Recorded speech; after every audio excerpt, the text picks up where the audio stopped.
presentarte la parte segunda de la reparación de la radio Crossley 163, pero antes de entrar en materia me gustaría agradecer la aceptación que ha tenido la primera parte, siendo una parte bastante pesada y, digamos, bastante dura de digerir. Quiero empezar presentándote precisamente un periódico del año 34, editado en Nueva York, pero en castellano, para que veamos la importancia que la radio tenía en aquel tiempo. Un periódico que se titulaba La Prensa, era generalista, pero tenía una sección de radio, e incluso dentro de esa sección de radio había una charla con el radioescucha.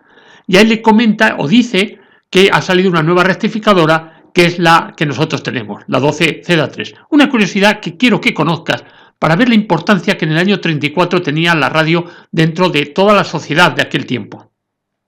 Nosotros conocemos mucho de las radios All American 5 y sabemos que la rectificadora más usual es la 25Z5, pero aquí usa la 12Z3. ¿Cuáles son las diferencias? Bueno, pues que la 25Z5 es más completa, es, digamos, rectificadora de ciclo completo, mientras que la 12Z3 es de medio ciclo. Y luego ya que la tensión de filamentos de la primera es de 25 voltios y la segunda es de 12 voltios. Pero la intensidad que lo atraviesa es la misma, 0,3 amperios. La lámpara de salida que nosotros hemos visto como más frecuente en la All American 5 es la 43, pero en este caso no, en este caso es una 38. ¿Qué diferencia hay? Bueno, una diferencia sustancial la tenemos en la caída de tensión del filamento, que una es de 25 voltios y en cambio en la 38 es de 6 voltios.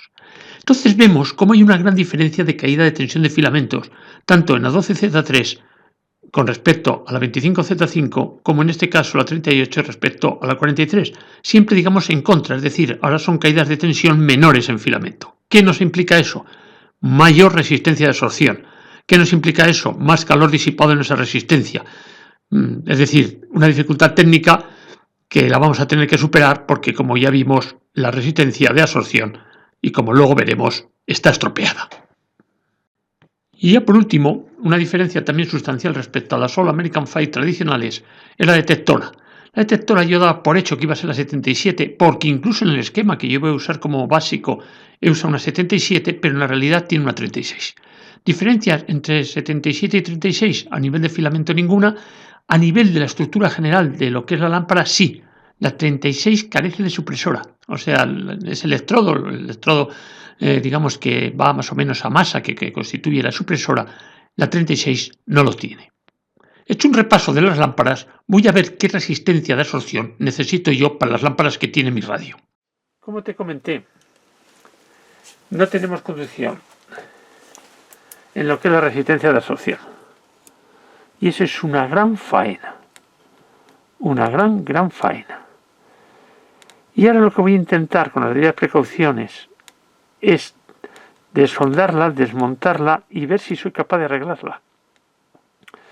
¿Por qué digo las precauciones? Porque el aislamiento que lleva estas resistencias es amianto. Entonces eso ya son palabras mayores, pero voy a ver, no te aseguro nada y además voy a, digamos, a trabajar y después te diré el resultado de lo que obtengo. Quitarla ya va a tener su dificultad, parece que tiene un tornillo ahí, si es con tornillo y sale no tengo problema y a partir de ahí vamos a ver cómo está, si soy capaz de arreglarla. Mira, yo creo que alguien ya lo había tocado, porque observarás que la tuerca de uno y de otro son distintas. Esta es una tuerca hexagonal y esta es una tuerca cuadrada. O sea que alguien yo creo que ya había tocado esta resistencia. Bueno, no me ha costado mucho sacarlo. Creía que me iba a costar más tiempo porque incluso creía que estaba remachada. Pero luego he visto que iba con tornillo. Entonces ahora, sí, yo creo que ha sido abierta porque está ya un poco como deformada. Bueno, pues vamos a ver si volvemos a hacer lo mismo y con el cuidado que siempre digo que hay que tener. Como puedes ver, esto no es de fábrica. Esto ya tuvo esta resistencia a problemas y alguien la abrió. Y este es el problema, este es el amianto y este es el que hay que tener mucho cuidado con él. Y primero voy a volver a medir, no vaya a ser que haya resucitado después de todo el movimiento que le he dado para sacarla. Vamos a verlo.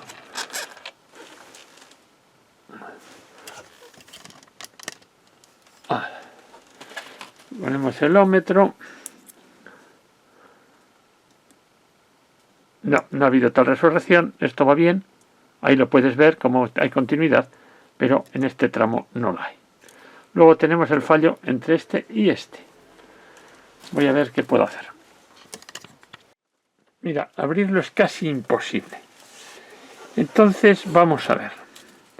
Nosotros sabemos que tenemos 4 lámparas de 6 voltios, de 6,3 me parece son. Por 4. 4 por 3, 12, 4 por 6, 4, 25. 25,2 voltios hay. Más 12, no sé si es 12 o 12,3, pero es igual. 2, 5 y 2, 7, 2 y 1, 3. O sea, estamos hablando de que tenemos de caídas 37,2. Todo el resto, hasta 125, tiene que caer aquí. Cuando está pasando una intensidad de 0,3 amperios. Entonces, ¿cuál es la diferencia? Pues vamos a poner 125, estoy en el caso peor, porque yo podía alimentar menos 37, caso peor también. 7, 15, 8, 3, 1, 4, al 12, 8. Son 88 voltios los que nos tienen que caer en esta resistencia. Más luego está el trocito ese que tenemos ahí del dial, pero bueno. O sea, en total tiene que caer esos 88 voltios. En el dial teóricamente caen 6. Entonces, 88 voltios a 0,3, la resistencia que eso es, dividido entre 0,3 y me da la resistencia. Luego la resistencia, estamos hablando de una resistencia de 880 partido por 3. Y da 2 por 3, 6. 28, 9, 3. Aproximadamente, en mis cálculos son 293 ohmios. Bien, 293 ohmios me sale. No lo sé en el esquema, lo tengo el esquema, pero no sé cuánto me sale. Entonces, si tenemos 293 ohmios, yo tengo estas resistencias. Verás.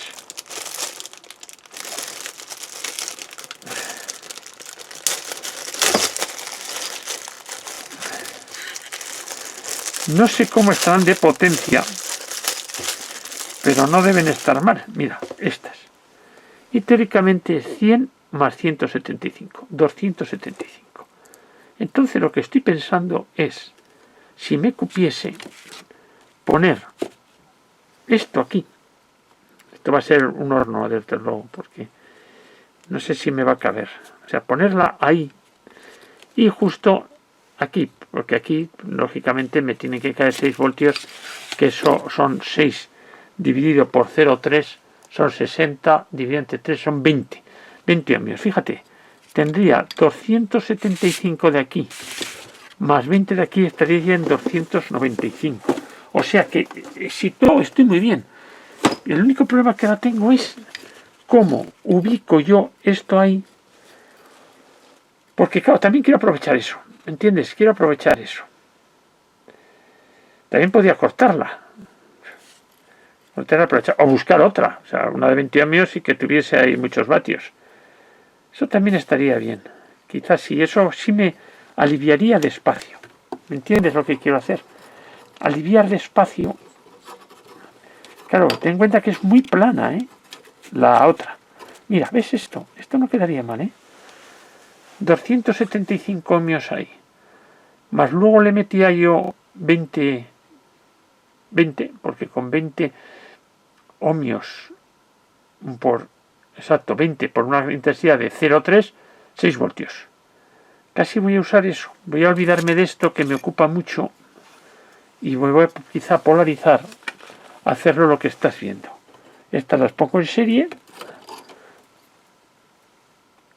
que están casi en serie. Bueno, no sé si toca bien, pero haría que tocase bien. Voy a medirla. Voy a medirlo. A ver qué resistencia tiene ese conjunto. Y me parece que me voy a olvidar del amianto. Me voy a olvidar de todo. Y lo único duda me queda es si esta tendrá suficiente potencia para poder disipar los vatios que tiene que disipar una resistencia de este tipo. Vamos a verlo aquí. lo ponemos, teóricamente tendría que ser 275. 268. Bueno, va en contra un poquito de mi interés si fuese que fuese más para arriba, pero bueno, 268. Y ahora ya lo único que me queda es la dificultad de encontrar una de 20 ohmios. ¿Cuál es la potencia que tendría que tener esta resistencia? Ah, bueno, pero espera. Esto es un primer cálculo que he hecho yo, que no está mal. Pero mira lo que vamos a hacer. Ya lo hemos hecho alguna otra vez, ya verás. Dado la gran potencia que tiene que disipar, lo que estaba pensando ahora es ponerle el truco del diodo. El truco del diodo es sencillamente hacer que la tensión eficaz no es la mitad de tensión eficaz. La tensión eficaz del hecho de ponerle un diodo de tal forma que la corriente que vaya ahí no sea, digamos, ciclos completos, sino sea solamente medios ciclos.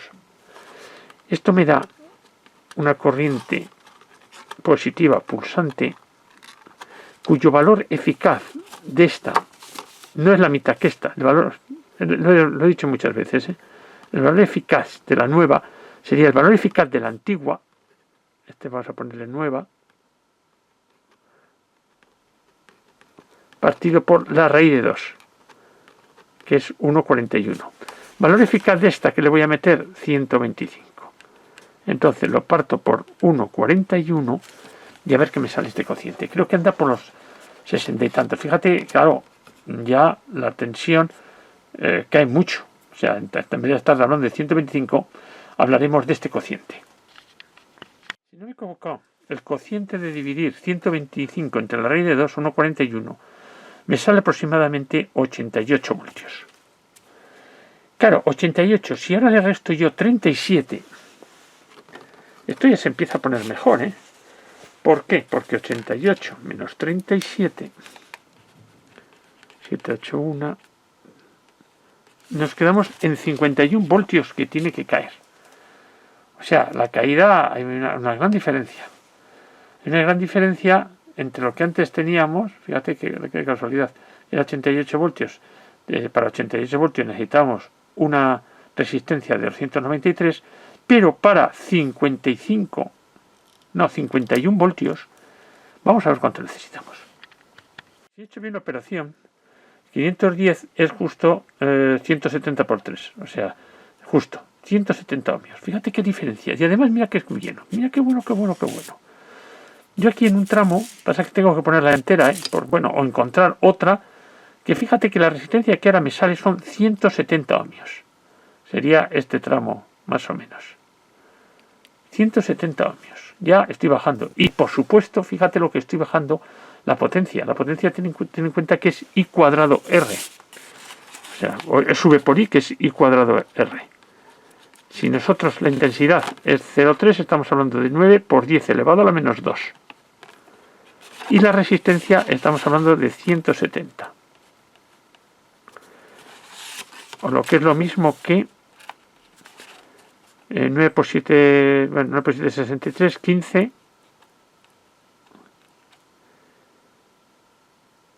Fíjate, ni todo, fíjate qué potencia sale. Aquí tenemos 9 por 170, estamos 9 por 7 es 63, 9 por 1 es 15, estamos hablando del orden de 1500, estamos hablando del orden de 15 vatios. Eso todavía es una barbaridad. 15 vatios. Estas yo no sé, yo creo que estas deben ser de 10 vatios.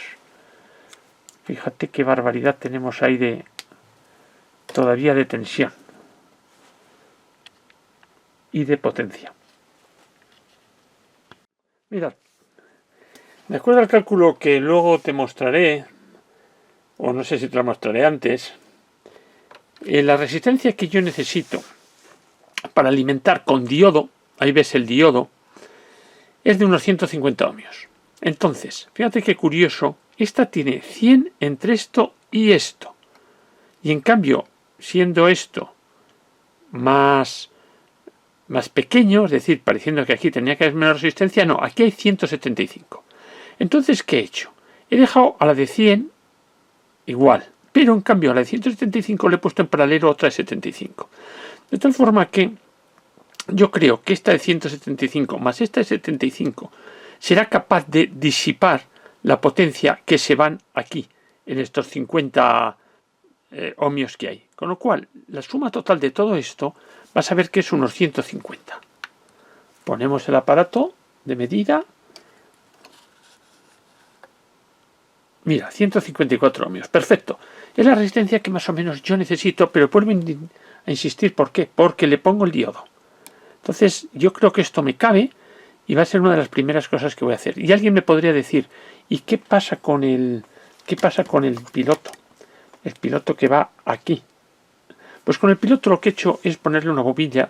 ¿Te acuerdas que estuvimos trabajando en una radio Telefunken?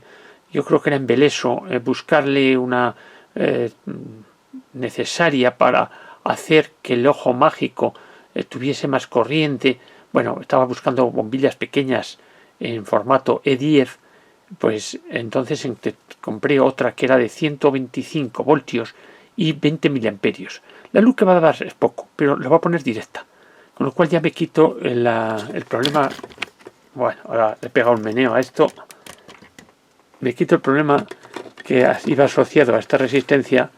Ten en cuenta que esta parte de su resistencia era ese trozo que ves ahí, que tendría un valor de unos 20 ohmios o algo así. Te lo voy a mirar. Ten en cuenta, ¿por qué digo 20 ohmios? 20 ohmios por 0,3 que pasa, pues da 6 voltios. Vamos a mirar de todas formas qué resistencia presenta precisamente este trocito, el trocito que va bien. Vamos a ver. Es el que se cogía de aquí la luz para el dial. Yo me olvido ya de este sistema de caída de tensión y demás, y además me evito el fogonazo, porque si no me voy a dar un fogonazo. Y ya digo, esta resistencia será unos 20 ohmios. 20 por 0,3 da 6 voltios. No, 36. Bueno, pues un poquito más. Daría un poquito más de tensión que 6.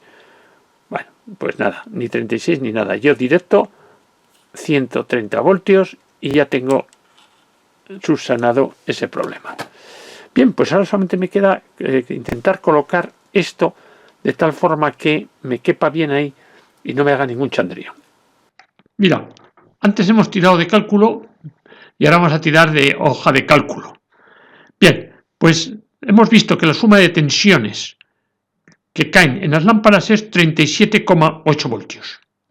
Si yo trabajo como máximo a 120 voltios, le quito las caídas de tensión que caen en las lámparas, 37,8, me sale que 82,2 voltios tienen que caer en la resistencia de absorción.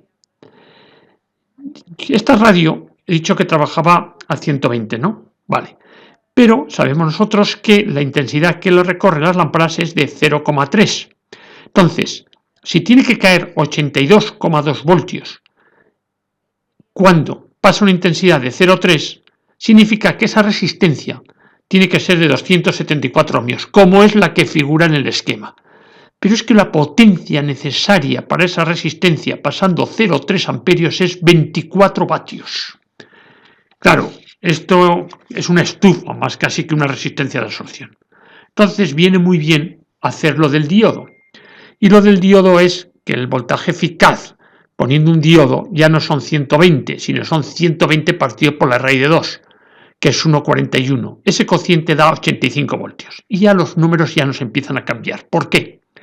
85 voltios de entrada menos 37,8 voltios que caen en los filamentos me da que tiene que caer en la resistencia de absorción 47,3 voltios. ¿Cómo eso tiene que caer cuando está pasando una intensidad de 0,3 amperios? Me sale una resistencia de absorción de 157 ohmios y la potencia asociada necesaria es 14,18 vatios. Luego ahora todo mi trabajo va precisamente en esa línea, que como le he expresado antes, buscar una resistencia que la hemos formado con esas que has visto anteriormente, de alrededor de 150 ohmios, de tal forma que he bajado muchísimo el valor de la resistencia y el valor de la potencia necesaria para disipar la potencia de esa resistencia. Ahora quiero que lo veas en el esquema que ya digo, hay una lámpara que no coincide. En el esquema tiene una lámpara 77 y yo tengo una 36, pero vamos a ver este circuito en el esquema. Ahí tienes el esquema y podemos ver como un polo de la red entra en la resistencia de absorción, pasa a la resistencia de absorción, llega al filamento de la 78, que actúa de osciladora mezcladora, de ahí pasa a la 12Z3, que es la rectificadora, de la rectificadora pasa a lo que es la lámpara de salida, que es la 38, de la 38 pasa a la que es la detectora, en este caso en el esquema 77, en nuestro caso real sería la 36, y por último ya de ahí va a la amplificadora de frecuencia intermedia, la 78, y de la amplificadora del filamento de la amplificadora de frecuencia intermedia va al otro polo de la red. Ese es el recorrido teórico en el esquema que es más próximo a la radio que yo tengo. No te puedo asegurar que en la radio que yo tengo tenga el mismo recorrido la corriente de filamento. Y nada más. Esta ha sido más breve. Creo que puede ser muy instructivo porque es muy necesario cuando hay que calcular resistencias de absorción y espero te haya gustado. Muchas gracias.